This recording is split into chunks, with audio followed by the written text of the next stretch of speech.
Rumour has it that Riot is completely changing the way they create lore for the world of Runeterra, which is going to have a huge effect on the state of the world when the MMO releases. Hey everyone, welcome to Riot MMO Recap. I'm going to be covering a whole lot of news that's come out from Riot over the past few weeks and months, all of which gives us some information surrounding Riot's upcoming MMO. I'm not getting a ton of information at the current moment, so this video covers some older stuff, but in the future I expect to make this a semi-regular series, so subscribe if you want to keep up to date with the latest Riot MMO information. Anyway, let's get straight into it. Let's start with some Teamfight Tactics news, which teases Riot's new direction for their lore. In a recent dev update detailing a new TFT set, Monsters Attack, the TFT team at Riot unveiled their plans for 2023. Two of the main details in this roadmap were the new event system they plan to add, and a tease as to what sets we will see next year. I'll talk about the latter first. Riot have confirmed that we're going to get a Runeterra lore themed TFT set in summer 2023, after set 8 and set 8.5. It's been a while since Riot chose to make an expansion based around the lore. In fact, the last set that was based around regions and factions was Season 1, which really kickstarted TFT's popularity. As for what the set might be themed around, I could see them bringing back a lot of the flavour from set 1, but with updated mechanics and new characters. I think the timing of this set could be significant. Riot's in the process of changing the way they create new lore for the Runeterra universe, which I'll speak more on later. I strongly believe that this set will be the first major insight into Riot's new lore strategy, and the traits of the units could represent the state of the world that we'll see in the MMO. Whilst I really don't think we're going to have any substantial and concrete Riot MMO information by then, there's a good chance that we can infer what timeframe Riot plans to set the MMO in, and what major enemies we will likely be fighting. I still think it will be the Darkin, so I expect to see them in this set as a key faction. If you want to find out more about the Darkin, I made a video detailing their lore and explaining why I think they'd be an excellent villain in the MMO, which I'll link in the description. It's important to note that these TFT sets have always operated separately to the Runeterra universe. What we see in the sets is not a representation of actual lore events, such as extra Ruination units in the Reckoning set, and the Imperial units in set 1. However, the sets often correspond with other Riot events of a similar nature, so although at this point it's expected, it almost confirms a lore event at some point in the spring or summer of 2023. Let's talk about the announcements of events in TFT. Whilst it's not as significant as a lore set, I think it shows Riot's intention to have more events in their games moving forward. The announcement was that TFT plans to run more events next year, and that we'd even see brand new game modes featured in some of these events. Across the Riot Games communities, there has been a lot of discontent surrounding the lack of events this year. This has been prevalent most in the League PC community. Whilst I think that this announcement shows that Riot are going to try and change their approach towards events in 2023, I'd like to address the discussion on the lack of lore events in League this year, and my thoughts surrounding it, as it's been a topic of discussion in the community of late, and it relates to the MMO quite significantly. At the start of the year, Riot released a cinematic to signify the start of the 2022 ranked season in League. Let's give some context as to why this is significant. At this point, it's become somewhat of a yearly tradition for them to do this. Riot used to release their cinematics quite sporadically, whereas now we tend to get a short trailer when a champion releases, and since 2018 a cinematic at the start of the season with lore stories currently going on in the world of Runeterra. Now typically these cinematics didn't mean all that much. They served as a nice insight into what the characters in the universe were getting up to. 2020 cinematic Warriors was a particular highlight, showing us conflicts in some of the more popular storylines in League. We saw Silas's resistance army fighting against the Massive in Freljord, Caitlyn and Vi fighting Urgot in Zorn, and Ezreal and Kai'Sa fighting against the Void in Shurima. Then, in 2021, we got something different. Riot had been teasing a huge event for a while, themed around the Ruination, the assault of the Ruined King on the realm of Runeterra. Through dev posts, we learnt that in 2021 we would be getting a bunch of champions who would tie into the overarching story of the Ruination, in a huge summer event during which we would see the tale of the Ruination unfold. This event was kicked off with the 2021 season cinematic, which revealed Viego and the effects of the Ruination around the different regions of Runeterra.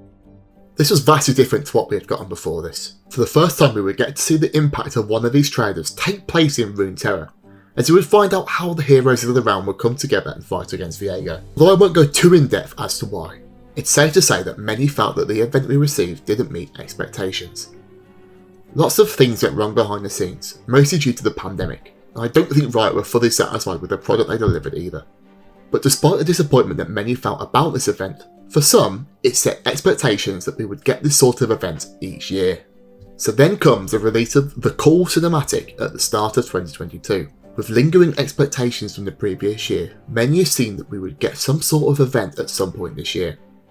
Many speculated that it would be Void themed due to the multiple stories we received about the Void at the start of the year and its heavy presence in the cinematic. This expectation was only heightened by the tease of a Void champion at the start of the year, who was eventually released in summer. With Kai'Sa featuring in Bel'Veth cinematic and the season start cinematic, many assumed that this narrative was set to be explored later in the year. At this point in the closing chapters of the year, it's safe to say that this will not happen.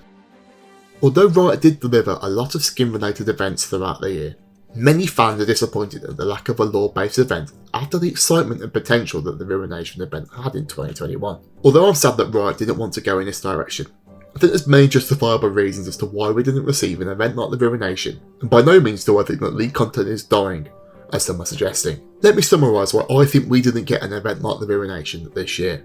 For starters, it needs to be reiterated that players had unrealistic expectations. Riot never announced they would release an event on the scale of Ruination, and these days they rarely tend to drop anything unannounced, particularly when it's on such a big scale.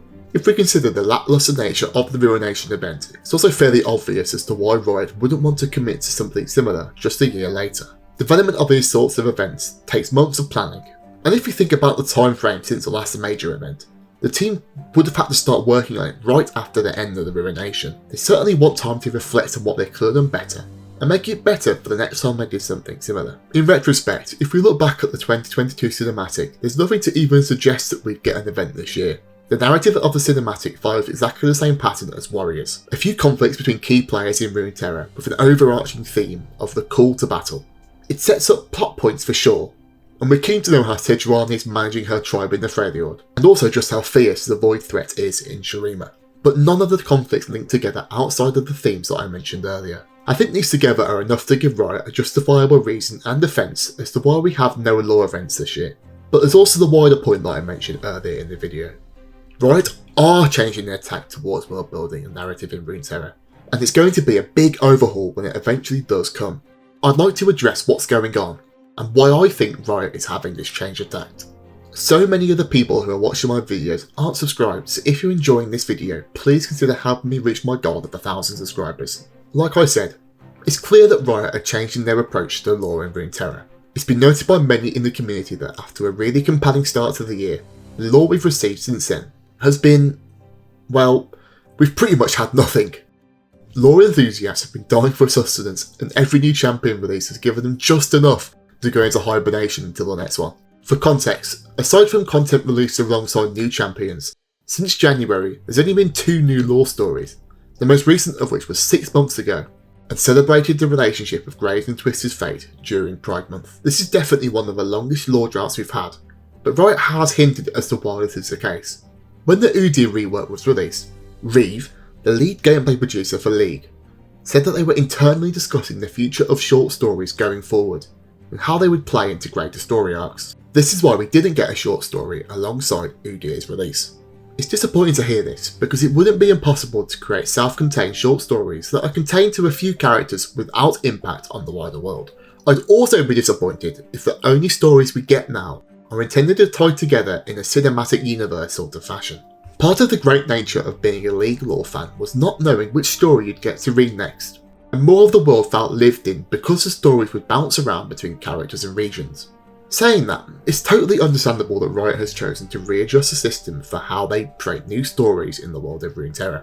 It's important to remember that there's multiple narrative teams split across different projects at Riot.